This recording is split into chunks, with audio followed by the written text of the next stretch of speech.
Good afternoon. Every time, every fucking time, man. Oh, it's sort Is of it? still is afternoon. Yeah. Yeah.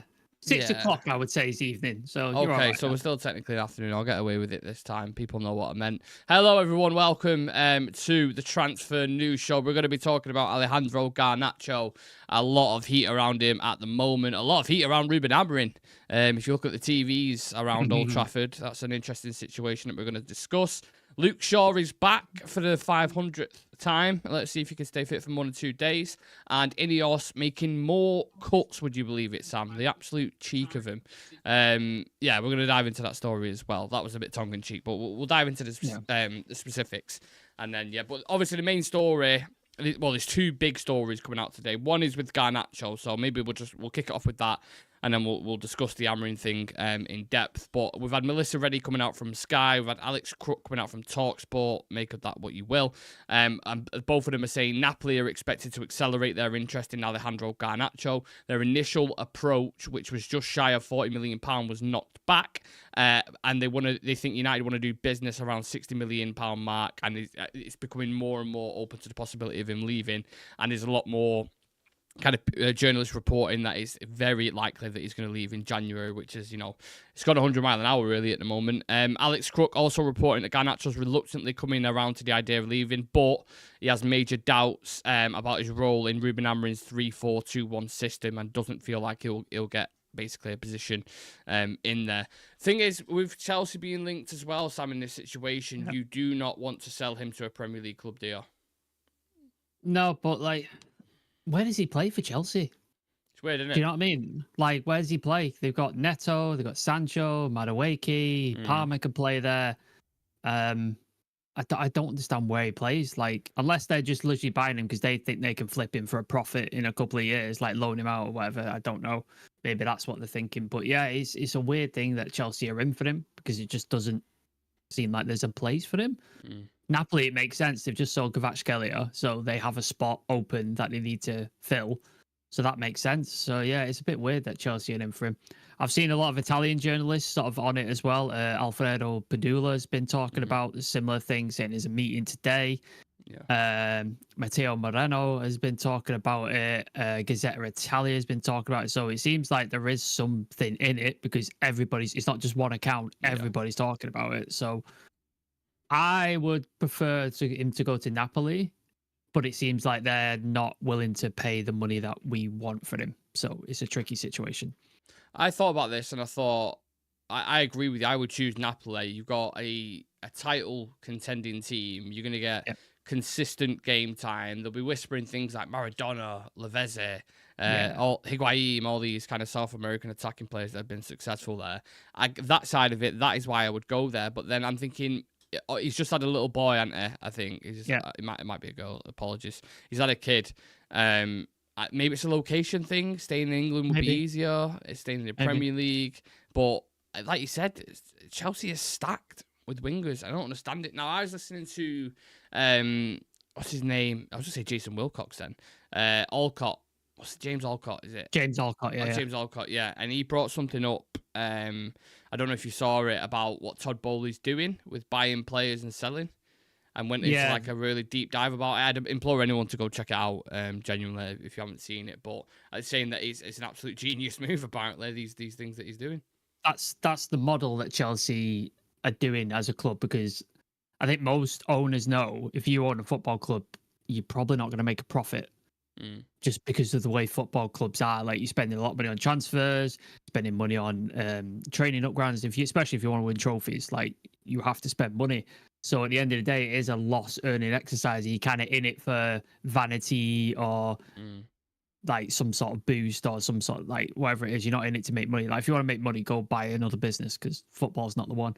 But I think Todd Bowley and Clearlake have worked out loopholes in the system of how they can make money from the football club, and you've seen them doing it. This, like you said, they're stacking players up to the hilt, and then they're loaning them out. So they're buying them at a cheap price, say 20, 30 million, whatever, getting them on loan, maybe bringing them into the first team. Okay, they're not world class. Let's sell them, and they're flipping them for 50, 60 million profit, and they're earning the money off it. And because they're amortizing when they buy the players over 7, 8 year deals, when they flip him for a profit. So say it's a 7-year deal and they're paying, I don't know, 5 million a year. But then that only counts, each year only counts as 5 million outgoings. When you sell them, it's 40, 50 million incoming straight away on the books. So on the accounts, it looks like profit and stuff like that, which means you can move more money. But like, it's a very, like James Alcott says, it's a very smart system. And I'm not a financial guy, so I don't understand the full workings of it. But that's what he's doing. It's not a football club to him; it's a business. And players are commodities. That's why they've got so many of them, because they're seeing who's worth value, who's going to make them some money, and then that's the ones they sell. If they happen to win trophies on top of that, then it makes them more valuable, doesn't it?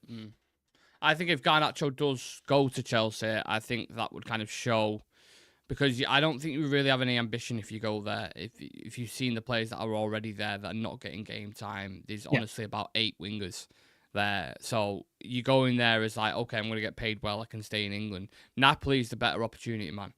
You've seen what Scott McTominay's doing there at the minute. He's absolutely killing it, man. You know, title race, like I mentioned before. You're definitely going to play. They've just got rid of Kvaratskhelia. They're desperate for an exciting winger. The opportunity to go to Naples and, you know, kind of have that Argentinian people. They won't make the comparison, because obviously he's not Maradona and never will be. But you can see how the fans would react in it. I saw McTominay putting a video out. I don't know if you saw it on his socials the other day when he was on the team bus and he was arriving at the stadium, and the support is just like wild. Some Italian fans is another level. Like, you think there's good sort of support in the English ground, you haven't seen shit until you go to like a Milan derby or like a cup final in Italy. Turkey, like it's insane. Like it's on another level in Europe. So it makes sense for him. But like you said, it depends what he's in for. Is he in for the money and he wants to be comfortable in England, or does he want to go make something of his career? Like that's his decision, isn't it? Really? Yeah. If you are just joining, get your opinions in on this. I want to hear what you think about Alejandro Garnacho. Charlie's just put something that we was going to touch on next, actually. And this is coming in from Chris Wheeler and Nathan Salt, I believe, from the Daily Mail. So again, take it with a pinch of salt if you want. Chris Wheeler is usually in the press conferences at United. You'd like to think he has some links, but this is what he's putting. Manchester United are expected to move for a new striker before the end of the transfer window, with Garnacho, Rashford or Mainu leave before deadline day. United have drawn up a list of striker targets: Brentford's Brian Bueno, Wolves' Mateus Cunha, Ipswich Liam's Delaps, and Lille's Jonathan David are all being tracked by club scouts. Which one would you handpick from that, Sam? I think I know the answer. I wouldn't say Cunha's a striker, though, would you? I'd say he's more of a hybrid player. He does play as a striker, but he does also play as a 10 everywhere. I would love Cunha. I think Cunha's a great player, but I don't know if he's what we need right now. I think we need like a clinical finisher. As a striker, do you mean? Or yeah, I would argue as an attacking 10 in that area. In a 10, but are they trying to fill a 10 or are they trying to fill a number 9? He says striker, doesn't it? So I don't know. Because Jonathan David and Liam Delap, they're number 9s, aren't they? They play up top and they're going to score your goals. Whereas in Buemo and Cunha, they are more number flexible 10s, across the front across things. So it's like, what are we looking for here? Like, what are we trying to do? So it's like, are we getting someone to help out with Bruno or Ahmad to feed Højlund or Xerxes?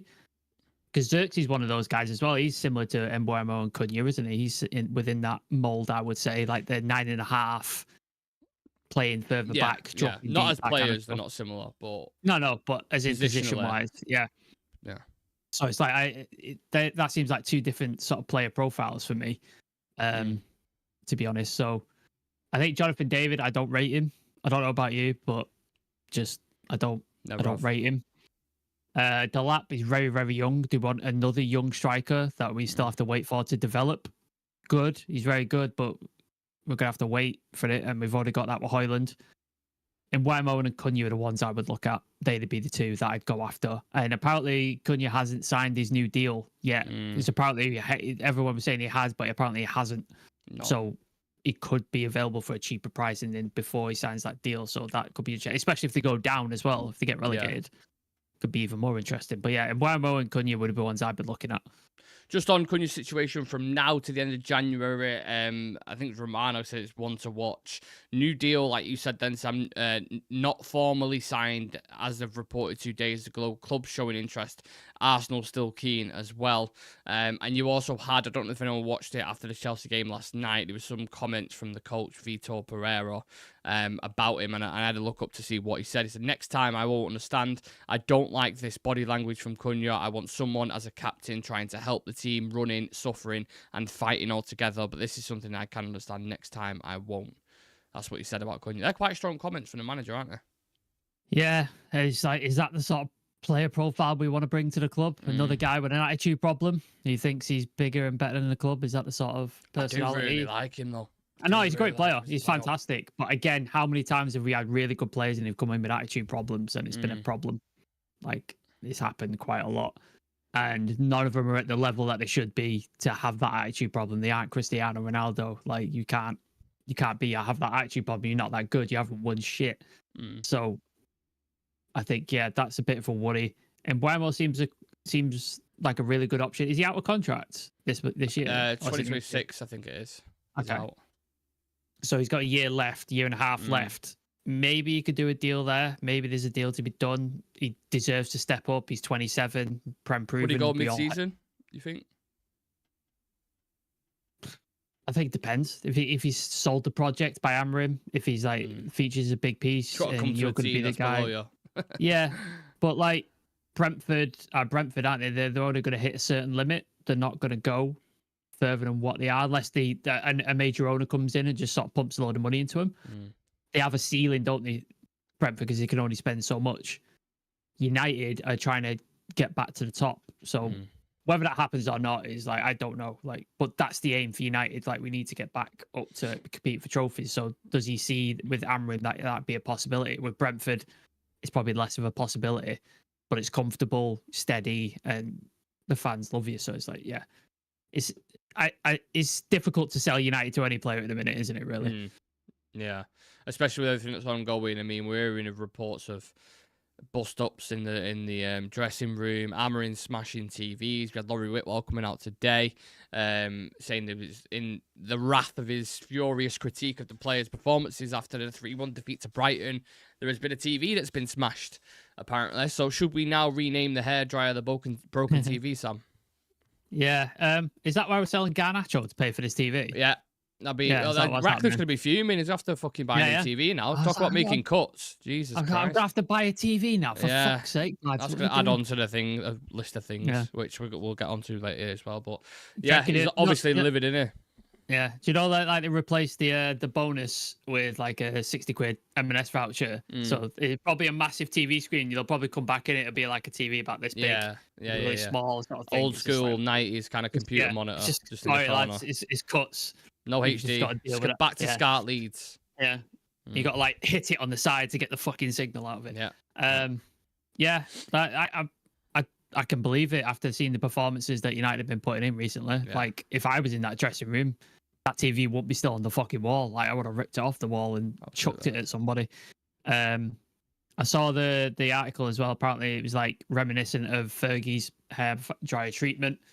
And I think Fergie has been known to sort of absolute bollock players several times to keep standards up. Obviously, Fergie could probably get away with it because, for the most part, we won games and we won trophies and titles and stuff like that. We didn't hear any of this coming out when Ollie was here or Ten Hag. Did Ten Hag lose his shit with us? I don't think I can't see Ollie being the type of guy to. I know they called him the silent assassin, but he doesn't strike the type of guy to like smash the TV or throw something. He seems too nice for that. And maybe that was the problem. Maybe, yeah. So I hope it sinks into players. I doubt it will because a lot of these players I think need to go. I think that's the only way out of this situation. So I doubt it's going to affect many of them. But if it ships up a couple of them to get them to start playing properly, then yeah, I'm all for it. And I think they've had it too nice. I think Erik Ten Hag apparently was quite hands off in terms of like discipline with players and stuff like that, unless he had to step in and sort of stuff like that. Like I remember with Sancho, didn't he just exiled him and then that was it. He didn't deal with it or anything like that. But it seems like Ruben Amorim is like, no, full fury, no, I'm getting involved and I'm sorting this, which I'm all for. But it's been an interesting debate, hasn't there? I didn't really like what Jamie Carragher was saying on Monday Night Football. What a shock! What a shock he's against Ruben Amorim. I know sometimes though, he comes out and says something and I'm like, you know what? If it's analysis, let's say on Monday Night Football, he's pretty good. His analysis is really good, but when it comes to like sort of personal things with United, it's just always biased. He was always like, biased. I don't get a coach doing that. And you're kind of like, well, you've got to try and get some form of reaction somehow. Do you know what I mean? You've got to get some, because they're not showing anything. Sometimes a bollocking like that can really, it can go one or two ways, couldn't it? It can either go, the players are just thinking, fuck this guy, I'm just not going to do anything now. Or they can go, fucking hell, man, we need to sort this shit, like a reality check. Like you said, though, with this group of players, it's almost impossible to get anything out of them, innit? Yeah. Well, it's not like it can get worse, can it? Like, we can't. Oh, it can always get worse. It can always get worse. Can it? Like, we're like, what? I think so. 6 points above a relegation zone, and we're getting battered by Southampton, Brighton, and Bournemouth and teams like that. Like, how can it get any worse? Like, I don't understand how much worse it could get. Like, it's that this is one of the. It probably will get worse. Like you said, we'll probably lose a bunch more games, and I'll feel more shit than I do right now. But this is the lowest point in United history. Like it is. Like I grew up in the 90s, like under Fergie. Like all I knew was Fergie. So all I knew was greatness. I wasn't around in the 70s and 80s, so I'm not sure how bad it was like sort of back then. And obviously you came in round about Moscow and stuff, so you've known a bit of success and then like things like that. This is the worst point ever for me. Like this is terrible. This is fucking horrific. In the Premier League cycle, for sure, it definitely is. Yeah, look, if it takes smashing some TVs, if they get a performance out of them, sure, Ratcliffe won't mind doing that on a regular basis, to be honest with you, because they just need something. I saw reports after the game, to be fair, loads of reports saying it went absolutely off in that dressing room from multiple people, but they didn't want to mention anything just in case it was just, kind of rumours, but obviously well, I saw that, was it United Menace posted about it, didn't he? And I don't know how legit he is. Yeah. But then I've seen, like, obviously Laurie Whitwell, very legit, very sort of spot on with stuff. So it kind of backs up what United Menace has been saying. So, yeah. Absolutely. Right, let's get to the comments. Charlie's saying Manchester United are expected to move for a new striker. Yeah, we touched on that. Are we selling Mainu too? I don't think so. I don't think so. It's a bit worrying his performances, though, at the moment, isn't it? Yeah, it's not great performances. Unless somebody comes in with, like, a ridiculous offer. I don't think he's going. Which I don't think there's a market for that in a minute. I don't really see it. Again, Chelsea are the ones who are being linked with him as well. Remember that kind of old. Did he need more midfielders? Again, Lavia, Casado. I don't know. I don't know what's going on there. It's just a madhouse, isn't it? James saying, stand by my comment. Rashford would be better off in the MLS. He ain't going to make the England squad anyway. I don't think he's going to the World Cup. I don't think he is. I assume you two, Sam and Nick, have done your due diligence on Patrick Dorgu. I have, yeah. I did a. I don't know if it was only a short reel, but I also done a show on him as well. Yesterday, was it? Or maybe the day before. So if you want to go check that out, then do. But yeah, I did a deep dive into him as a player. I like him. Ridwan saying, do you think Rashford to Barca has any legs at all? Because Fab posted on it. I think they like him, but with Barca, it's the financial situation. I've just seen Romano just tweeted 2 minutes ago. Rashford had a meeting with Barcelona director Deco today. Yeah. Keen on signing him. He's open to the move, but depends on potential exits like Garcia and Ansu Fati. Yeah, so Barca are in the same position they are with Daddy Olmo. They want all these players, but they can't register any of them because they don't have any money. So they need to sell players. But obviously Ansu Fati had that really shit loan spell against with Brighton, and he's been injured ever since. So where's the market for him? And then Eric Garcia, has he even played for Barcelona since he went from City? Don't think he has. So yeah, where's the market for those two players? That's the big question. Also, Barcelona have Lamine Yamal and Rafinha. So I don't know what the idea is with Marcus. Maybe they want more debt. I have no idea. Some of these clubs I think are just taking a gamble. I don't understand how Barcelona operate. I really do. Like it just doesn't make sense to me how they operate their club.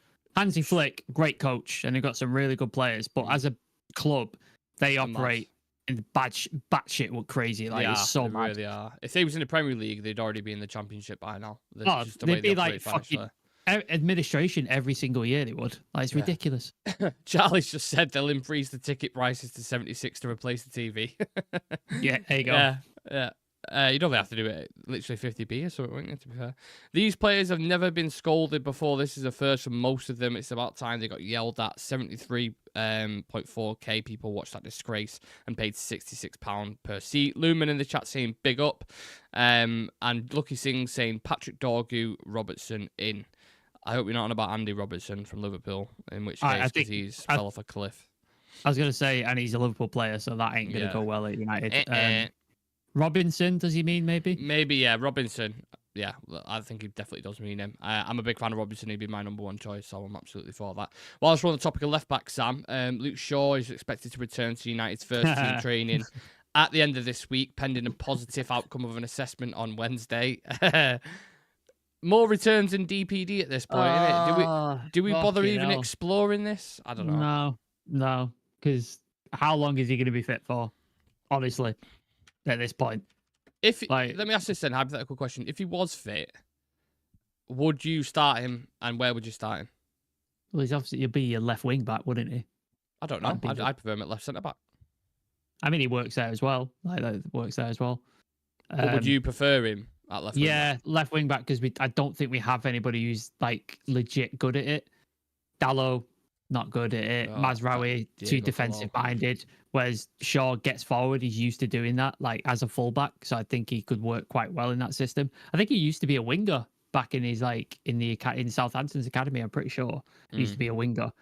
So I know and he's got a good cross on him. He's good at set pieces and stuff. So it's the legs, I think he could be used. Yeah, the legs. Well. That's the issue. But I don't think he's going to be fit ever. I don't think he's ever going to be fully fit for us. I just don't. I just don't think it's possible. Like, it's been too long now. It's so many times. I just don't think it's possible. I don't even know what's up with him. Nope. Do you know? It's injury, like specific injury. I don't have a clue. No, I assume it's the leg that it's always been, like the issue that he keeps having. I assume that's what it is. Or maybe like a muscle injury or something. Let's have a look. Well, that's what's been causing it. It's that the leg that he's had the plates and screws in, and he keeps getting muscle injuries because of it. And I think that's what causes most of the muscle injuries. I can't remember. The last game he played was like February or something. Has he played this season? I feel like he has, yeah, but maybe like 20 minutes. I'm talking like a full game. Last time I remember full game. Oh, full game. I'm sure it was the start of last year or something. I remember he got taken. He came back for West Ham, didn't he, under Ten Hag?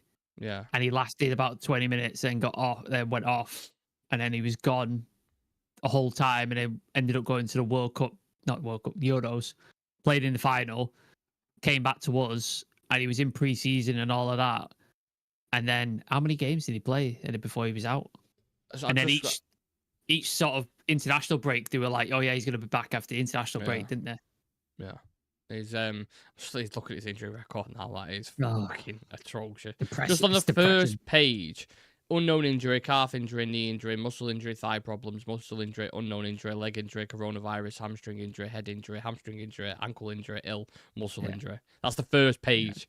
And that accumulates to about 600 days missed and God knows how many games, multiple seasons. So, nearly 2 years. It's got to affect, one, not just the player's confidence, but two, their ability as well. Like, they're not going to be nowhere near as sharp as he was before with that many injuries. It's just... You saw what happened to him last year, didn't you? When he come back, he looks like he's lost a yard, doesn't he? Yeah, he just he doesn't look at all. Doesn't look the same. So it's like, are we going to get the same Luke Shaw back, even if he is fit? Like, I don't know. It's the same with Mason Mount. Like, are we going to get the Mason Mount that we actually paid money for, the one we wanted, with so many injuries? I don't know. Mr. Potus 5000 says, I've been saying it since Amorim came in. He will be sacked by May. All INEOS see is a team that won the FA Cup and beat Arsenal recently, so in their minds they should be winning and no need to go in terms of players, etc. Listen, they're not bringing in a guy like Amorim mid-season and get rid of him in May. It will never fucking happen. One, because of the mistake they've already made with Erik ten Hag and keeping him on a new contract. And two, because he is a good coach, despite what people might think at the minute. People might not like this back five system, and it's because he hasn't got the personnel. It's as simple as that. Let's judge him when he has a summer, he brings in the players, and then has a full season. And then we can really look at him, can't we? Also, I don't know if they can afford to sack him. Because no, they definitely can't. Yeah. We paid, how much was it, 12 million to Ten Hag to get rid of him, and then like 14, 15 to get Amorim in the door. So it's like 25, 30 million to sort that out. So I don't know if we've got the money to sack him, even if we wanted to. And I think he's been hamstrung as well, because they asked him to come in mid-season. He asked to come in the summer, and they said it's now or never. and he's been brought in, and he's basically been told in January finances are so tight that we may not be able to get you any signings. So we're now having to sell people like Garnacho and people like that just to get some money in the door so we can get him some signings, some tools to actually work the job. Like, anybody who thinks this is the manager's fault, you need to have a word with yourself, because he's been absolutely with his hands tied behind his back trying to do this job, and it's not his fault. This is squad-wise. I mean, loads of people have said it. The way it's been assembled, this team is just it's a Frankenstein. It's a Frankenstein awful. Squad. It's absolutely awful. And we don't have a lot of profiles in a lot of positions, and we can't even rotate players because the quality drop-off is so much. So it's a minefield, and I'm sure Amorim would have had an idea of that when he was coming in. And I'm sure he's desperate to get to the summer, so we can just get some players in. One thing I will say, though, is if we do sell players, if Rashford does go out on loan and we do get, let's say we get 60, 70 million pounds for Garnacho, they better reinvest that money in someone. They better go and buy someone. Because if they don't, I'd be buzzing. If they sold Garnacho, not this in isolation, but if they sold Garnacho for 60 million pounds and they went and bought Cunha, I'd be like, that's fantastic business. I'm all over that. I love it. If they sell Garnacho and we bring in a loan or something, that's when I'd be like, nah, I'm not having this. No chance. Because that's going straight in the fucking piggy bank. And I'm not having none of that. So. No, it needs to be, all the sales needs to go straight back into squad rebuild and squad. That's where it needs to go. Like, take your fucking ticket money and pay for whatever else you want to put in your pocket. That's the shit you ever think. Don't take out the sort of transfers that Amorim clearly needs. Yeah. I think, it has to go back in squad investment. And the problem is, like, Garnacho and Kobe Mania are probably the only sellable assets we have, I would say. Because Eriksen and Casemiro are clearly not wanted. You're not going to get anything for them because Eriksen's out of contract. Casemiro's on a ridiculous wage, so nobody's paying it. Rashford, you can see, he had a shopping him around, but nobody's actually took the plunge because of his wages and stuff. So and then Anthony, we've had to pay 50% of his wages just get him out the fucking door to go to Real Betis. Yeah. So it's difficult, man. Like, so that they're having to resort, like you said, selling Garnacho and stuff like that because it doesn't fit in the system really.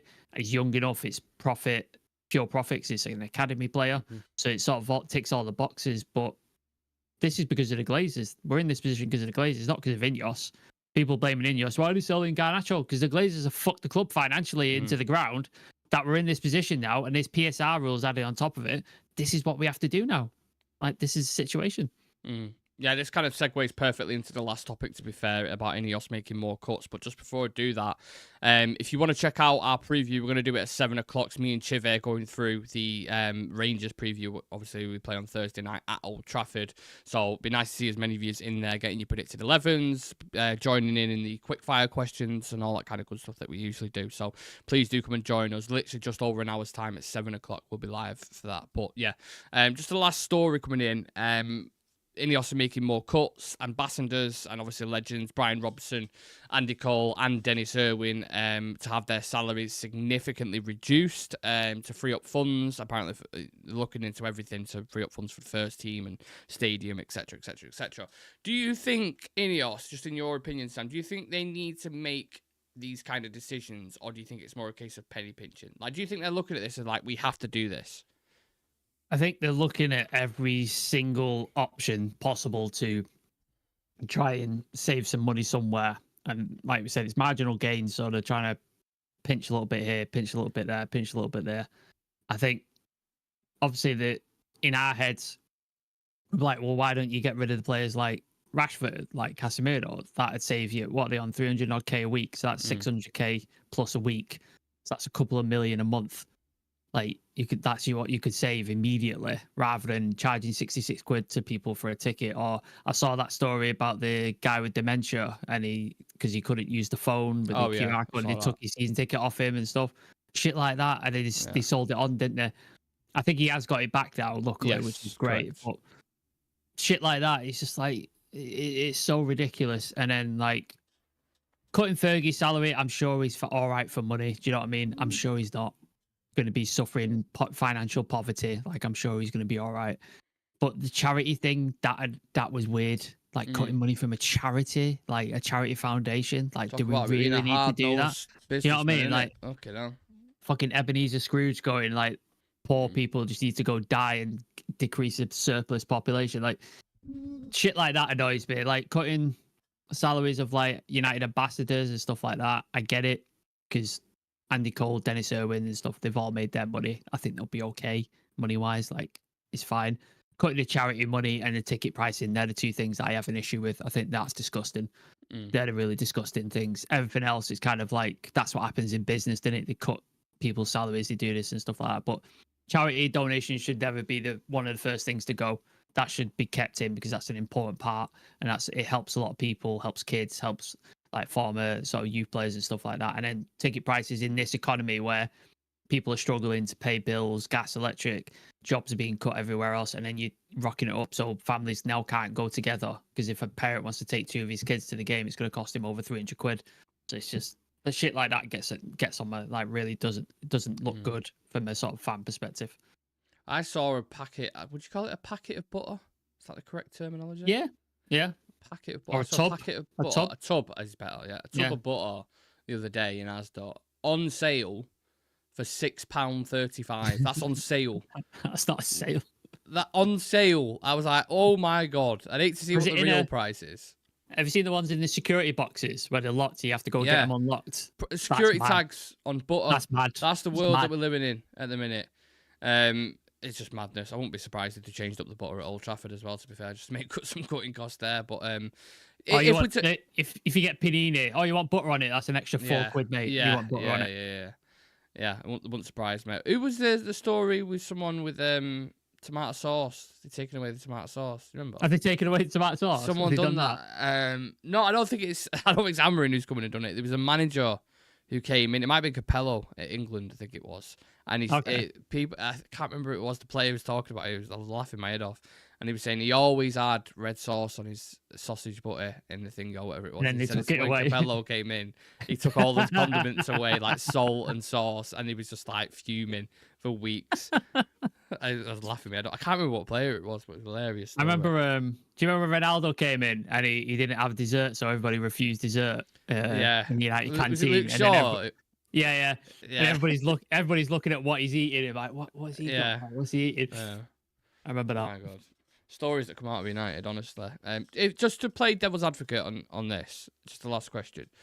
So Jim, from the reports that we've seen, has put quite a lot of money into the club as well. Yes. So does he deserve a fair kind of, I don't know, to balance it a bit, maybe, to say that?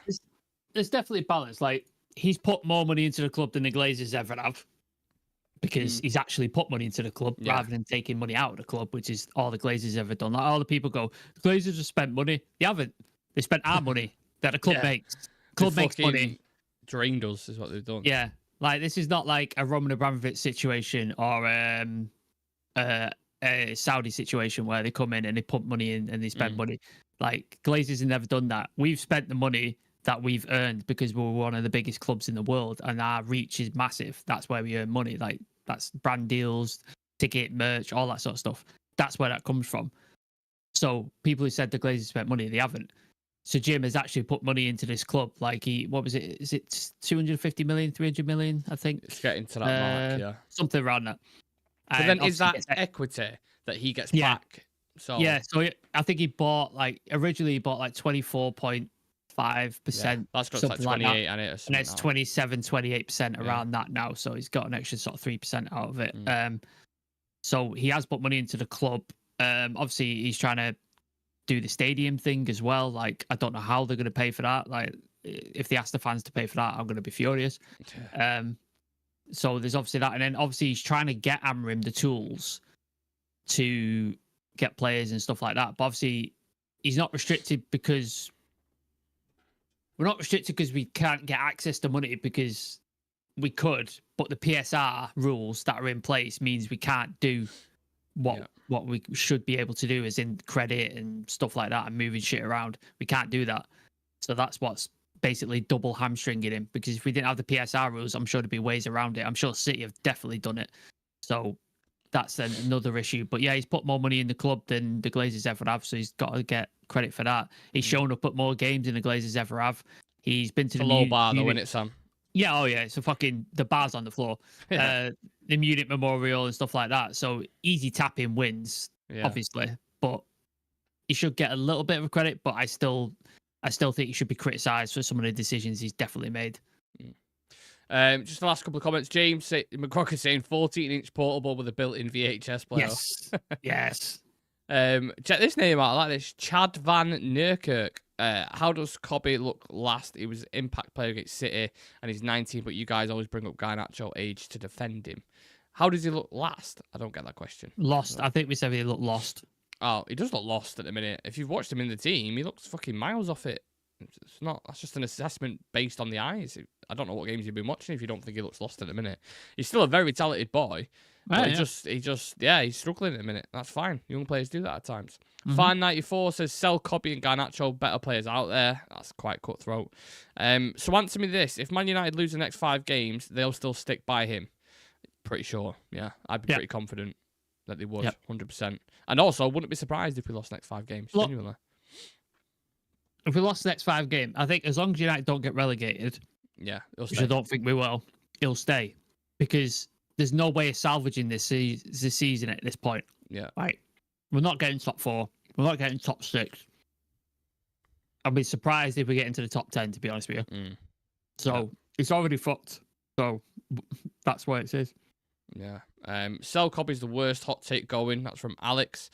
They say we have no leadership, but yet we have the same leadership for the last 3 seasons now. Maybe change that. Look, there's going to be a lot of changes at United over the next 6 months. Don't worry about that too much. INEOS have changed all the leadership. They've been here for a year. And they've changed everybody. John Murtaugh's gone. Richard Arnold's gone. There was a bunch of other guys that I can't remember the names of. All gone. And they brought in a new team. Omar Barada, Jason Wilcox, Dan Ashworth. Got rid of Dan Ashworth. Christopher Favell and other people. They had kept Ten Hag. They've got rid of him. They brought in a new manager. They've changed everybody. The leadership's changed completely in the last year or so. So I don't know what you're talking about. Same leadership the last 3 years. Like they've changed it completely. Maybe it's not about the dressing room or something. I'm not sure. Maybe. I'm not sure. Anyway, we'll leave it at that. We've got to do me and Chivy are doing the preview at 7 o'clock, so literally less than an hour's time. So hopefully see as many of you in there, and we'll discuss that game in full. But yeah, there's lots of stuff ongoing with Garnacho, Rashford at the moment, plus a load of other stories that are ongoing. Very busy around United at the minute, so turn on that notification bell so when we do go live, it will just notify you and you have the option then to click on and come and join in the conversation. Apart from that, me and Sam will see you guys in the next